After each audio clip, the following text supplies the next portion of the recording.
ओम नमो भगवते वासुदेवाय। श्री सत्यनारायण भगवान व्रत कथा। पहला अध्याय। एक समय नैमिसारण तीर्थ में सोनक आदि 88,000 ऋषियों ने श्री सूत जी से पूछा, हे प्रभु, इस कलयुग में वेद विद्या रहित मनुष्यों को प्रभु भक्ति किस प्रकार मिलेगी तथा उनका उद्धार कैसे होगा। इसलिए हे मुनिश्रेष्ठ, कोई ऐसा तप कहिए जिससे थोड़े समय में पुण्य प्राप्त होवे तथा मनवांछित फल मिले। वह कथा सुनने की हमारी इच्छा है। सर्व शास्त्र ज्ञाता श्री सूत जी बोले, हे वैष्णव्यों में पूज्य, आप सब ने प्राणियों के हित की बात पूछी है। अब मैं उस श्रेष्ठ व्रत को आप लोगों से कहूंगा जिस व्रत को नारद जी ने लक्ष्मी नारायण जी से पूछा था और श्री लक्ष्मीपति ने मुनि श्रेष्ठ नारद से कहा था। सो ध्यान से सुनो। एक समय योगी राज नारद जी दूसरों के हित की इच्छा से अनेक कई लोकों में घूमते हुए मृत्यु लोक में आ पहुंचे। यहाँ अनेक योनियों में जन्मे हुए प्रायः सभी मनुष्यों को अपने कर्मों के द्वारा अनेकों दुखों से पीड़ित देखकर सोचा, किस यत्न के करने से निश्चय ही प्राणियों के दुखों का नाश हो सकेगा। ऐसा मन में सोचकर विष्णु लोक को गए। वहां श्वेत वर्ण और 4 भुजाओं वाले देवों के ईश नारायण को देखकर, जिनके हाथों में शंख चक्र गदा और पद्म थे तथा वरमाला पहने हुए थे, देख कर स्तुति करने लगे, हे भगवान, आप अत्यंत शक्ति से संपन्न हैं। मन तथा वाणी भी आपको नहीं पा सकती। आपका आदि मध्यम अंत नहीं है। निर्गुण सब रूप सृष्टि के आदि भूति व भक्तों के दुखों को नष्ट करने वाले हो। आपको मेरा नमस्कार है। नारद जी से इस प्रकार की स्तुति सुनकर के विष्णु भगवान बोले, हे मुनिश्रेष्ठ, आपके मन में क्या है? आपका किस काम के लिए आगमन हुआ है? निष्कोच कहो। तब नारद मुनि बोले, मृत्यु लोक में सब मनुष्य जो अनेक योनियों में पैदा हुए हैं, अपने अपने कर्मों के द्वारा अनेक प्रकार के दुखों से दुखी हो रहे हैं। हे नाथ, मुझ पर दया रखते हो तो बतलाइए कि उन मनुष्यों के सब दुख थोड़े ही प्रयत्न से कैसे दूर हो सकते हैं। हे नारद, मनुष्यों की भलाई के लिए तुमने बहुत ही अच्छी बात पूछी है। जिस काम के करने से मनुष्य मोह से छूट जाता है, वह मैं कहता हूँ सुनो। बहुत पुण्य देने वाला स्वर्ग तथा मृत्यु लोक दोनों में दुर्बल एक उत्तम व्रत है। आज मैं प्रेम वश हो करके तुमसे कहता हूँ कि सत्यनारायण भगवान का ये व्रत अच्छी तरह विधि पूर्वक करके मनुष्य आयु पर्यंत यहाँ सुख भोग कर मरने पर मोक्ष को प्राप्त होता है। श्री भगवान के वचन सुनकर के नारद मुनि बोले कि उस व्रत का क्या फल है, क्या विधान है, किसने ये व्रत किया है और ये व्रत किस दिन करना चाहिए, विस्तार से कहिए। भगवान बोले, दुख शोक आदि को दूर करने वाला, धन धान्य को बढ़ाने वाला, सौभाग्य तथा संतान को देने वाला ये व्रत सब स्थानों पर विजय प्राप्त करने वाला है। भक्ति और श्रद्धा के साथ किसी भी दिन मनुष्य श्री सत्यनारायण की शाम के समय ब्राह्मणों और बंधुओं के साथ धर्म प्रायण होकर के पूजा करे। भक्ति भाव से नैवेद्य, केले का फल, घी, दूध और गेहूं का चूर्ण स्वाया लेवे। गेहूं के अभाव में साठी का चूर्ण, शक्कर तथा गुड़ ले और सब भक्ष्य योग्य पदार्थ जमा करवा करके भगवान को अर्पण कर देवे तथा बंधुओं सहित ब्राह्मणों को भोजन करावे। तत्पश्चात स्वयं भोजन करे। नृत्य गीत आदि का आचरण कर सत्यनारायण भगवान का स्मरण करते हुए समय व्यतीत करे। इस तरह व्रत करने पर मनुष्य की इच्छा निश्चय ही पूरी होती है। विशेषकर कली काल में भूमि पर यही मोक्ष का सरल उपाय है। पूरी सत्यनारायण भगवान की जय। सत्यनारायण नारायण नारायण लक्ष्मी नारायण नारायण नारायण लक्ष्मी नारायण नारायण नारायण।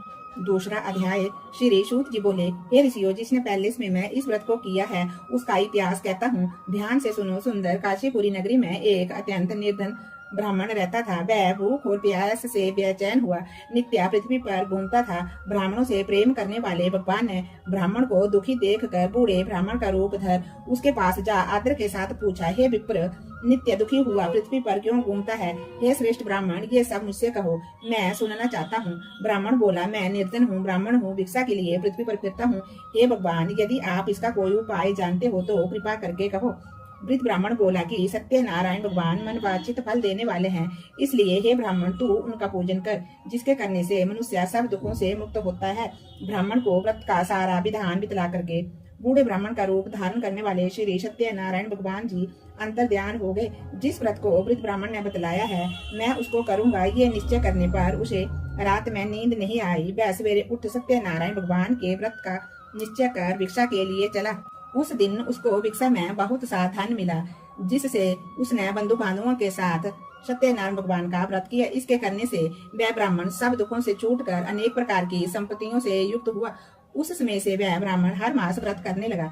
इस तरह सत्यनारायण भगवान के व्रत को जो करेगा वह सब पापों से छूटकर मोक्ष को प्राप्त होगा। आगे जो पृथ्वी पर सत्यनारायण भगवान का व्रत करेगा वह मनुष्य सब दुखों से छूट जाएगा। इस तरह नारद जी ने नारायण का कहा हुआ ये व्रत मैंने तुमसे कहा। हे विप्रो, अब मैं और क्या कहूँ। ऋषि बोले, हे मुनीश्वर, संसार में इस ब्राह्मण से सुन करके किस किस ने इस व्रत को किया, हम सब वह सुनना चाहते हैं। इसके लिए हमारे मन में श्रद्धा का भाव है।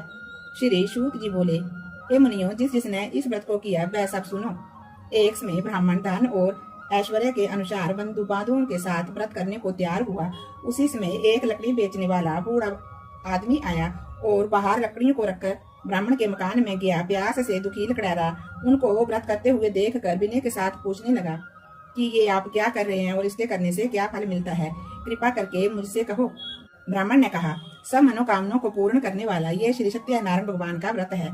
इन्हीं की कृपा से मेरे घर में धन धान्य आदि की वृद्धि हुई है। ब्राह्मण से इस व्रत के बारे में जानकर लकड़ारा बहुत प्रसन्न हुआ। चरनामत और प्रसाद खाने के बाद वह अपने घर को गया। लकड़ारे ने अपने मन में इस प्रकार का संकल्प किया कि आज ग्राम में लकड़ी बेचने से मुझे जो धन मिलेगा, मैं उसी से श्री सत्यनारायण भगवान का उत्तम व्रत करूंगा। ये मन में विचार कर वह बूढ़ा आदमी लकड़ियां अपने सिर पर रखकर जिस नगर में धनवान लोग रहते थे, वह ऐसे सुंदर नगर में गया। उस रोज वहां पर उसे उन लकड़ियों का दाम पहले से चौगुना मिला। तब वह बूढ़ा लकड़ैरा दाम ले व्रती प्रसन्न होकर के पके केले की फली, शक्कर, घी, दुग्ध, दही और गेहूं का चूर्ण इत्यादि सत्यनारायण भगवान के व्रत की कुल सामग्रियों को लेकर करके अपने घर को गया। फिर उसने अपने भाइयों को बुलाकर विधि के साथ भगवान जी का पूजन और व्रत किया। उस व्रत के प्रभाव से वह बूढ़ा लकड़ैरा धन पुत्र आदि से युक्त हुआ और संसार के समस्त सुख भोग कर वैकुंठ धाम को चला गया। बोलिए सत्यनारायण भगवान की जय। सत्यनारायण नारायण नारायण लक्ष्मी नारायण नारायण नारायण सत्यनारायण नारायण नारायण। तीसरा अध्याय। श्री सूत जी बोले, हे श्रेष्ठ मुनियों, अब मैं आगे की कथा कहता हूँ, सुनो। पहले समय में उल्का मुख नाम का एक बुद्धिमान राजा था। वह सत्य वक्ता और जितेंद्रिय था। प्रतिदिन देव स्थानों पर जाता तथा गरीबों को धन दे करके उनके कष्ट दूर करता था। उसकी पत्नी कमल के समान मुख वाली तथा सती साध्वी थी। भद्रशिला नदी के तट पर उन दोनों ने श्री सत्यनारायण भगवान का व्रत किया। उस समय वहां पर एक साधु वैश्य आया। उसके पास व्यापार के लिए बहुत सा धन था। वह नाव को किनारे पर ठहरा कर राजा के पास आ गया और राजा को व्रत करते हुए देख कर विनय के साथ पूछने लगा कि हे राजन, भक्ति युक्त चित्त से आप ये क्या कर रहे हैं, मेरी सुनने की इच्छा है, सो आप ये मुझको बतलाइए। राजा बोला, हे साधु, अपने बंधु बांधवों के साथ पुत्र आदि की प्राप्ति के लिए ये महान शक्तिवान सत्यनारायण भगवान का व्रत व पूजन किए जा रहा हूँ। राजा के वचन सुन करके साधु आदर के साथ बोला, हे राजन, मुझसे इसका सा विधान कहो, मैं भी आपके कहने के अनुसार इस व्रत को करूंगा। मेरे भी कोई संतान नहीं है और इससे निश्चय ही होगी। राजा से सब विधान सुन व्यापार से निवृत्त हो वह आनंद के साथ अपने घर को गया। साधु ने अपनी स्त्री से संतान देने वाले उस व्रत का समाचार सुनाया और कहा कि जब मेरे घर में संतान होगी तब मैं इस व्रत को करूंगा। ऐसे वचन उसने अपनी स्त्री लीलावती से कहे। एक दिन उसकी स्त्री लीलावती अपने पति के साथ आनंदित हो संसारिक धर्म में प्रवृत्त होकर के सत्यनारायण भगवान की कृपा से गर्भवती हो गई तथा 10वें महीने में उसके घर में एक सुंदर कन्या का जन्म हुआ। दिनों दिन वह इस तरह बढ़ने लगी जैसे शुक्ल पक्ष का चंद्रमा बढ़ता है। कन्या का नाम कलावती रखा गया। तब लीलावती ने अपने मीठे शब्दों से अपने पति से कहा कि आपने जो संकल्प किया था कि मैं सत्यनारायण भगवान का व्रत करूंगा, अब आप उसे करिए। साधु बोला, हे प्रिय, इसके विवाह पर ही करूंगा। इस प्रकार अपनी पत्नी को आश्वासन देकर के वह नगर को चला गया। कलावती पितृगृह में वृद्धि को प्राप्त हो गई। साधु ने जब नगर में सखियों के साथ अपनी पुत्री को देखा तो तुरंत दूत बुला करके कहा कि पुत्री के वास्ते कोई सुयोग्या पर देख कर लाओ। साधु की आज्ञा पाकर दूत कंचन नगर पहुंचा और वहां पर बड़ी खोज और देखभाल कर लड़की के लिए सुयोग्या बणिक पुत्र को ले आया। उस सुयोग्या लड़के को देखकर साधु ने अपने बंधु बांधवों के साथ प्रसन्नचित्त होकर के अपनी पुत्री का विवाह उसके साथ करवा दिया। किंतु दुर्भाग्य से विवाह के समय भी उस व्रत को करना भूल गया। तब श्री सत्यनारायण भगवान जी क्रोधित हुए और श्राप दिया कि तुम्हें दारुण दुख प्राप्त होगा। अपने कार्य में कुशल साधु बनिया जमाता सहित समुद्र के समीप स्थित रतनपुर नगर में गया और वहां दोनों ससुर जुआई चंद्रकेतु राजा के उस नगर में व्यापार करने लगे। एक रोज भगवान सत्यनारायण की माया से प्रेरित कोई चोर राजा का धन चुराकर भागा जा रहा था, किंतु राजा के दूतों को आता देखकर चोर ने घबरा करके भागते हुए राजा के धन को वहीं चुपचाप रख दिया जहाँ वे दोनों ससुर जुआई ठहरे हुए थे। जब दूतों ने उस साधु वैश्य के पास राजा के धन को रखा देखा तो वे दोनों को बांध कर ले गए और प्रसन्नता से दौड़ते हुए राजा के पास ले जाकर के बोले कि ये दो चोर हम पकड़ करके लाए हैं, देख कर आज्ञा दे। तब राजा की आज्ञा से उनको कठोर कारावास में डाल दिया और उनका सब धन छीन लिया। सत्यनारायण भगवान के श्राप द्वारा उनकी पत्नी भी घर पर बहुत दुखी हुई। घर पर जो भी धन रखा था उसे चोर चुरा करके ले गए। शारीरिक व मानसिक पीड़ा तथा भूख प्यास से अति दुखित हो अन्न की चिंता में कलावती एक ब्राह्मण के घर गई। वहां पर उसने सत्यनारायण भगवान का व्रत करते देखा। फिर वहां पर कथा सुनी। प्रसाद ग्रहण कर रात को जब वे घर आई तो माता ने कलावती से पूछा, हे पुत्री, अब तक तू कहाँ थी, तेरे मन में क्या है? कलावती बोली, हे माता, मैंने एक ब्राह्मण के घर में श्री सत्यनारायण भगवान का व्रत देखा है। कन्या के वचन सुनकर के लीलावती ने भगवान के पूजन की तैयारी करने लगी। लीलावती ने परिवार और बंधुओं सहित श्री सत्यनारायण भगवान का पूजन किया और वर मांगा कि मेरे पति और दामाद शीघ्र ही आ जावे।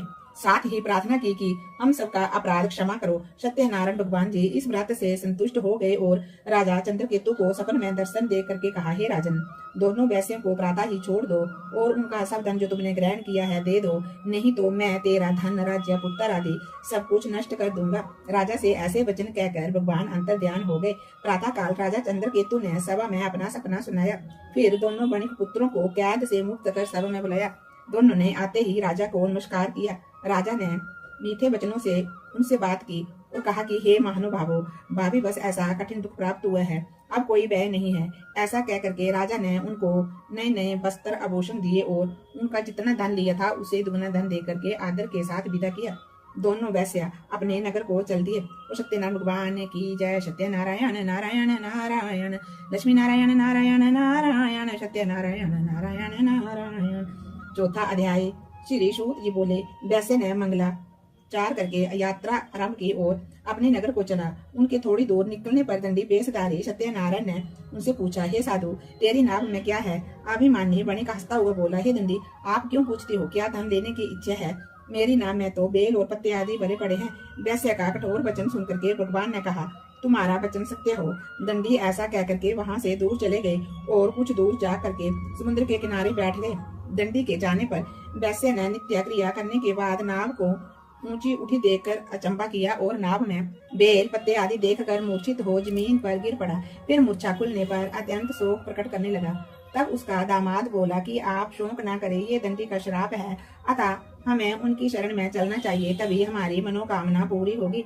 दामाद के वचन सुन करके वह दंडी के पास पहुंचा और अत्यंत भक्ति भाव से नमस्कार करके बोला, मैंने जो आपसे असत्य वचन कहे थे उनको क्षमा करो। ऐसा कहकर महान शोक आतुर होकर के रोने लगा। तब दंडी भगवान बोले, हे बणिक पुत्र, मेरी आज्ञा से तुम्हें बार बार दुख प्राप्त हुआ है, तू मेरी पूजा से विमुख हुआ। साधु बोला, हे भगवान, आपकी माया से मोहित ब्रह्मा आदि भी आपके रूप को नहीं जानते, तब मैं अज्ञानी कैसे जान सकता हूँ? आप प्रसन्न होइए, मैं सामर्थ्य के अनुसार आपकी पूजा करूंगा, मेरी रक्षा करो और पहले के समान नौका में धन भर दो। उसके भक्ति युक्त वचन सुनकर के भगवान प्रसन्न हो उसकी इच्छा अनुसार वर देकर अंतर ध्यान हो गए। तब उन्होंने आकर के देखा कि नाव धन से परिपूर्ण है। फिर वह भगवान सत्यनारायण जी का पूजन कर साथियों से अपने नगर को चला। अब वह जब अपने नगर के निकट पहुंचा तब दूत को घर भेजा। दूत ने साधु के घर जा करके उसकी स्त्री को नमस्कार करके कहा कि साधु अपने दामाद सहित इस नगर के समीप आ गए हैं। ऐसा वचन सुन साधु की स्त्री ने बड़े हर्ष के साथ सत्यदेव का पूजन कर पुत्री से कहा कि मैं अपने पति के दर्शन को जाती हूँ, तू कार्य शीघ्र करके शीघ्र ही आ जाना। माता के ऐसे वचन सुन करके कलावती ने प्रसाद छोड़ करके पति के दर्शन के लिए गई। प्रसाद की अवज्ञा के कारण सत्यदेव ने रुष्ट होकर के उसके पति को नाव सहित पानी में डुबो दिया। कलावती अपने पति को न देख कर रोती हुई जमीन पर गिर गई। इस तरह नौका को डूबा तथा कन्या को रोता हुआ देख कर साधु दुखित हो बोला, हे प्रभु, मुझसे या मेरे परिवार से जो भी भूल हुई हो उसे क्षमा करो। उसके दीन वचन सुनकर सत्यदेव प्रसन्न हो गए और आकाशवाणी हुई कि हे साधु, तेरी कन्या मेरे प्रसाद को छोड़ करके आई है, इसलिए इसका पति अदृश्य हुआ है। यदि वह घर जाकर के प्रसाद खा करके लौटे तो इसे अपने पति के दर्शन अवश्य मिलेंगे। ऐसी आकाशवाणी सुनकर के कलावती ने घर पहुंचकर प्रसाद खाया, फिर आकर के पति के दर्शन किए। तत्पश्चात साधु ने बंधु बांधवों सहित सत्यदेव का विधि पूर्वक पूजन किया। फिर वह उस दिन से पूर्णिमा को सत्यनारायण भगवान का पूजन करने लगा और फिर वह इस लोक का सुख भोग कर अंत में स्वर्ग लोक को चला गया। बोलिए श्री सत्यनारायण भगवान की जय। सत्यनारायण नारायण नारायण लक्ष्मी नारायण नारायण नारायण सत्यनारायण नारायण नारायण। 5वां अध्याय। श्री सूत जी बोले, हे ऋषियों, मैं और भी कथा कहता हूँ, सुनो। प्रजा पालन में लीन तुंगध्वज नाम का राजा था। उसने भी भगवान का प्रसाद त्याग कर बहुत ही दुख पाया। एक समय वन में जाकर के वन पशुओं को मार कर बढ़ के पेड़ के नीचे आया। वहां उसने ग्वालों को भक्ति भाव से बांधवों सहित श्री सत्यनारायण भगवान का पूजन करते देखा। राजा देख कर भी अभिमान बस वहां नहीं गया और ना ही नमस्कार किया। जब ग्वालों ने भगवान का प्रसाद उसके सामने रखा तो वह प्रसाद को त्याग कर अपनी सुंदर नगरी को चला। वहीं उसने अपना सब कुछ नष्ट पाया तो वह जान गया कि ये सब भगवान ने ही किया है। तब वह विश्वास कर ग्वालों के समीप गया और विधि पूर्वक पूजन करके प्रसाद खाया तो सत्यनारायण भगवान की कृपा से जैसे पहले था वैसे ही हो गया। जो मनुष्य इस परम दुर्लभ को करेगा, भगवान की कृपा से उसे धन धान्य की प्राप्ति होगी। निर्धन धनी और बंदी बंधन से मुक्त होकर के निर्भय हो जाता है। संतानहीनों को संतान प्राप्ति होती है तथा सब मनोरथ पूर्ण होकर के अंत में वैकुंठ धाम को जाता है। जिन्होंने पहले समय में इस व्रत को किया, अब उनके दूसरे जन्म की कथा कहता हूँ। वृद्ध सतानंद ब्राह्मण ने सुदामा का जन्म लेकर के मोक्ष को पाया। उल्का मुख नाम का राजा दशरथ होकर के वैकुंठ को प्राप्त हुआ। साधु नाम के वैश्य ने मोर ध्वज बन करके अपने पुत्र को आरे से चीर कर मोक्ष को प्राप्त किया। महाराज तुंगध्वज ने स्वयं भू होकर के भगवान में भक्ति युक्त कर्म कर मोक्ष को प्राप्त किया। बोलिए सत्यनारायण भगवान की जय। लक्ष्मी नारायण भगवान की जय। सत्यनारायण भगवान जी की आरती। ओम जय जगदीश हरे, स्वामी जय जगदीश हरे। भक्त जनों के संकट, दास जनों के संकट क्षण में दूर करे। ओम जय जगदीश हरे। जो ध्यावे फल पावे, दुख बिन से मन का, स्वामी दुख बिन से मन का। सुख शांपति घर आवे, सुख शांपति घर आवे, कष्ट मिटे तन का। ओम जय जगदीश हरे। मात पिता तुम मेरे, शरण पढ़ू मैं किसकी, स्वामी शरण गाऊं मैं किसकी।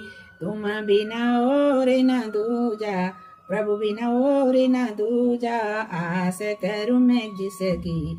ओम जय जगदीश हरे। तुम पूर्ण परमात्मा, तुम अंतर्यामी, स्वामी तुम अंतर्यामी। पार ब्रह्मा परमेश्वर, पार ब्रह्मा परमेश्वर, तुम सबके स्वामी। ओम जय जगदीश हरे।